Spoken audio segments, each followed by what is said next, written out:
Жамбыл облысы, Тұрар Рысқұлов ауданы, Болтай Батыр атындағы шағын орталықты орта мектебінің бастауыш сынып мұғалімі Байбекова Гүлсім Мергенбаевна. Әдебиеттік оқу 4-ші сынып. Сабақтың тақырыбы шөл далаға саяхат.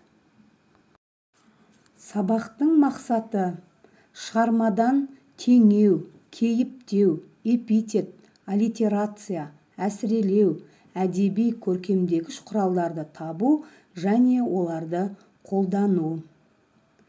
Балалар, шөл сөзін естігенде ойымызға не келеді?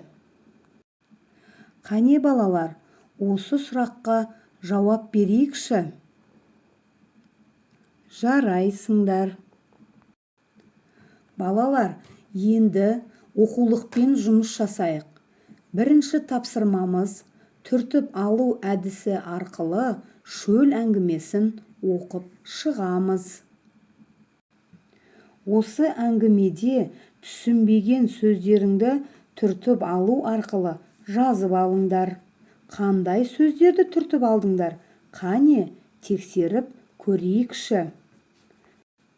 Және осы әңгіменің ішінен көркемделген теңеу сөздердің астын сызыңдаршы. Міне балалар, барлық тапсырманы дұрыс орындадыңдар. Жарайсыңдар. Ал енді балалар, барлығымыз топтасып жұмыс жасайық. Бірінші топ: шөл даланың ыстығынан сақтану үшін не істейсіңдер деген сұраққа жауап бересіңдер. Екінші топ: шөлді жерде жүретін көліктердің суретін салып көріңдер. Сендер сурет саласыңдар. Үшінші топ: шөл далаға лайықты киім-кешек, алып жүретін заттардың аттарын жазыңдар. Қане, балалар, барлығымыз белсенді жұмыс жасайық. Жарайсыңдар балалар, барлық топ белсенді, жақсы жұмыс жасадыңдар. Ал енді балалар, шөл жануарлары туралы суретке назар аударыңдар. Алдындағы топтастырып жазғандарың бойынша салыстырып көріңдерші. Міне балалар, суреттерге қараймыз. Қарақұйрық, кесіртке, түйелер, қосаяқ, тасбақа. Ал балалар, өздеріңнің жазғандарың бойынша салыстырып көрдіңдер ме? Не кем, не артық екенін байқап көріңдерші. Жарайсыңдар балалар. Бұл сурет бойынша да жақсы жұмыс жасадыңдар. Балалар, сурет бойынша әңгімелеу. Бірінші тапсырмамыз: табиғаттың адам көңіл күйіне қандай әсері бар? Екінші: суретке қарап табиғат туралы не айтуға болады?